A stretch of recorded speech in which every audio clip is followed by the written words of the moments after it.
Salut à toi communauté YouTube, aujourd'hui je t'amène avec moi pour la préparation du kéfir. Vous êtes nombreux à m'avoir demandé comment préparer son kéfir de fruits et aujourd'hui je vais vous le montrer directement en vidéo. Ça va vous permettre aussi de savoir pourquoi il est bon de consommer du kéfir, sachant que le kéfir est une boisson qui est pleine de probiotiques, qui est excellente pour la santé, parce que ces probiotiques vont passer à travers les barrières de l'estomac et vont commencer à coloniser notre intestin grêle et nous aider à retrouver une flore intestinale normale. Alors, pour te montrer une bonne préparation, j'ai voulu vraiment te montrer tout le cycle de préparation du kéfir. Donc, on commence déjà par la mise en fermentation pendant à peu près 48 heures. Ensuite, on a la mise en bouteille où ça va rester dans un placard 48 heures de plus, 24 à 48 heures, ça dépend de la force du côté gazeux que tu veux recevoir, et les bouteilles pour la nouvelle préparation. Alors, les ingrédients qu'il va te falloir pour la préparation du kéfir, c'est simple. Il va te falloir quelques figues séchées. Idéalement, il vaut mieux les prendre bio et ne pas les laver surtout. Ça permet de garder aussi un petit peu la flore bactérienne qu'il y a sur la peau des fruits. Idem pour les citrons, ça va être important d'avoir des citrons bio qu'on lavera pas, justement, on peut les rincer rapidement à l'eau, mais surtout pas les rincer avec un produit chimique. Pour le sucre, j'utilise soit du sucre blanc, soit du sucre de canne blond. Idéalement, utiliser du sucre complet, ça sera meilleur pour la santé. Donc, pour 3 litres de préparation, j'utilise entre 150 grammes et 200 grammes de sucre. Alors, soyez pas inquiétés pour la consommation, pour la quantité de sucre. Il faut savoir que les bactéries qui sont présentes dans le kéfir, donc les levures qui sont présentes, vont consommer ces sucres et on aura à la fin une boisson qui est très peu sucrée. Il te faudra aussi des bouteilles en verre que tu peux fermer hermétiquement. Ça va permettre d'avoir quelque chose de bien solide et d'éviter que tes bouteilles elles pètent. D'accord? Donc moi je choisis la marque Lorina, mais vous pouvez choisir n'importe quelle marque, même une marque sous-marque. J'aime bien ces bouteilles parce qu'elles sont vraiment robustes. On sent qu'on a quelque chose de solide entre les mains et qu'elles risquent pas de péter si on la laisse un petit peu trop longtemps au frigo. Alors moi personnellement j'utilise aussi ma gourde d'eau qui va me permettre de filtrer l'eau parce que dans l'eau on va trouver plein d'éléments chimiques qui sont néfastes pour le développement du kéfir mais également pour ma santé, d'accord? Donc ça permet d'éliminer tout ce qui est médicaments, tout ce qui est résidus de médicaments, je veux dire chlore, certains métaux lourds, certains pesticides, etc. Donc la première chose qui m'intéresse dans la filtration de cette gourde pour l'utilisation et la fabrication de mon kéfir, c'est qu'on va éliminer les résidus de chlore. Et le chlore est nocif pour le développement des graines de kéfir. Déjà là, tu peux voir là mon kéfir qui a fermenté pendant 48 heures. Tu peux voir les graines de kéfir qui sont au fond. Tu vois la préparation qui bulle bien déjà parce que tu vois que la fermentation c'est bien faite. Alors comment on sait que son kéfir il est fini? Tout simplement, quand les graines de figues, les figues vont commencer à remonter à la surface, c'est que la fermentation, elle est bien préparée, elle est bien faite.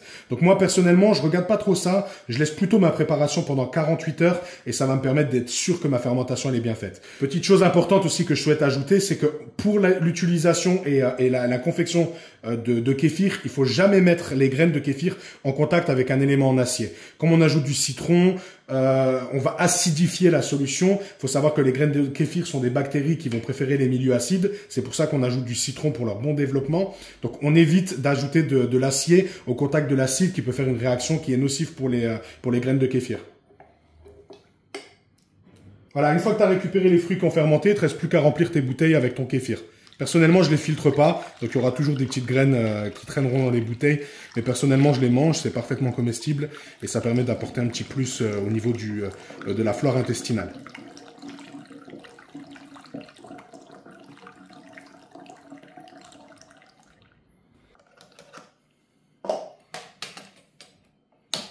Ah déjà, tu vois, quand tu commences à placer déjà ta bouteille, tu vois qu'il y a une belle petite présence de bulles qui montre clairement que le kéfir a très très bien fermenté. Donc voilà, une fois que tes bouteilles sont remplies, tu n'as plus qu'à les mettre au placard pendant 24-48 heures. Personnellement, je te conseille de les laisser pendant 48 heures, tu auras une meilleure fermentation, il y aura beaucoup plus de gaz. Donc tu auras une boisson qui est bien plus pétillante que si tu l'as laissée que 24 heures.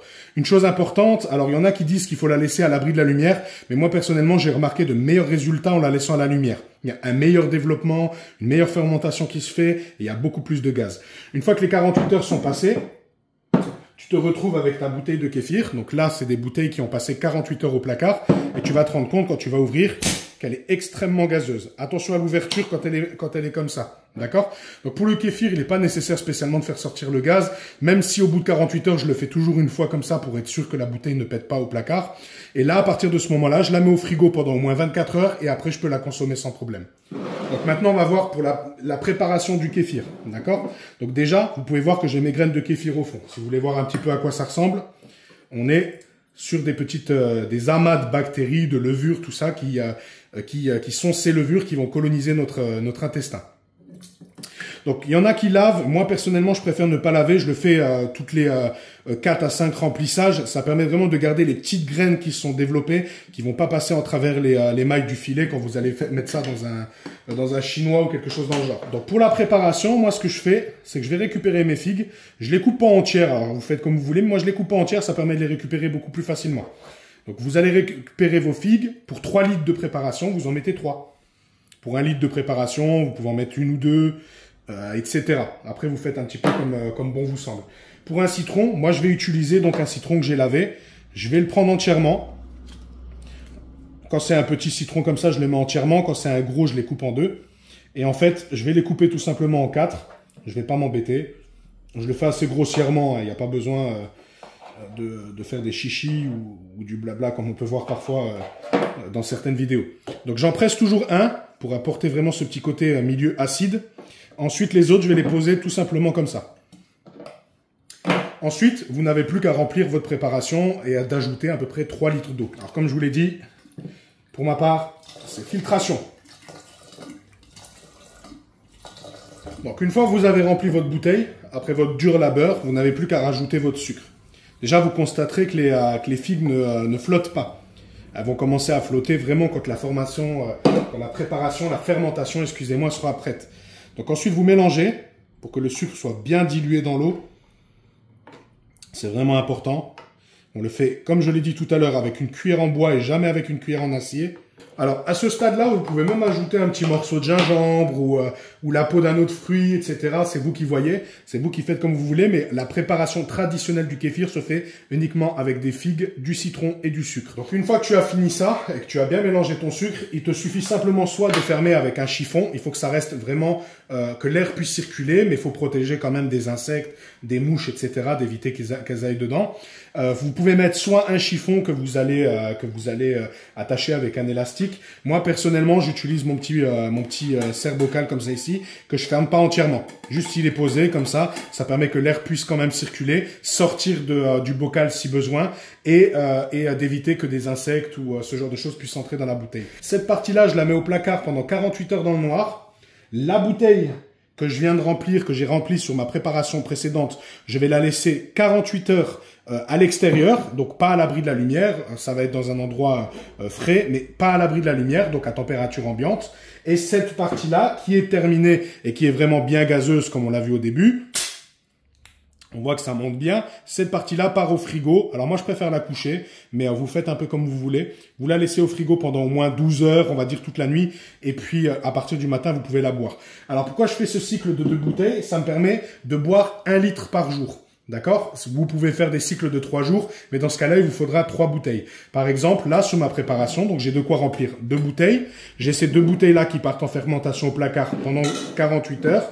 Et pendant 48 heures, donc premier jour, je vais boire celle-ci. Deuxième jour, je vais boire celle-ci. Et au troisième jour, j'ai celles-ci qui vont partir au frigo, qui seront prêtes avec un nouveau cycle. Donc ça me permet d'avoir 1 litre de kéfir à boire par jour. Il était inconcevable pour moi de terminer cette vidéo sans une petite dégustation de mon délicieux kéfir. Alors celui-ci, tu peux voir que je l'ai aromatisé au sirop de sureau cru. Donc j'ai utilisé des baies de sureau pour faire un sirop cru. Et c'est avec ce sirop que j'ai pu sucrer la préparation et faire la fermentation de mon kéfir. Donc tu peux voir qu'il a pris une belle petite teinte presque rougeâtre. Une tuerie. Donc si tu as aimé ce type de vidéo, n'hésite pas à t'abonner à ma chaîne. Tu trouveras de nombreux contenus courts, des formats courts qui vont te permettre d'apprendre un peu plus tous les jours sur le monde de la nature. Mais tu auras aussi des vidéos longues comme celle-ci, également sur l'identification des champignons, des plantes, avec plus d'informations qui te permettront de te rapprocher un peu plus de la nature et de découvrir un peu plus les secrets de la nature. En tout cas, je te remercie d'avoir visionné cette vidéo. Je te souhaite une excellente journée. Je te dis à très bientôt sur mes pages.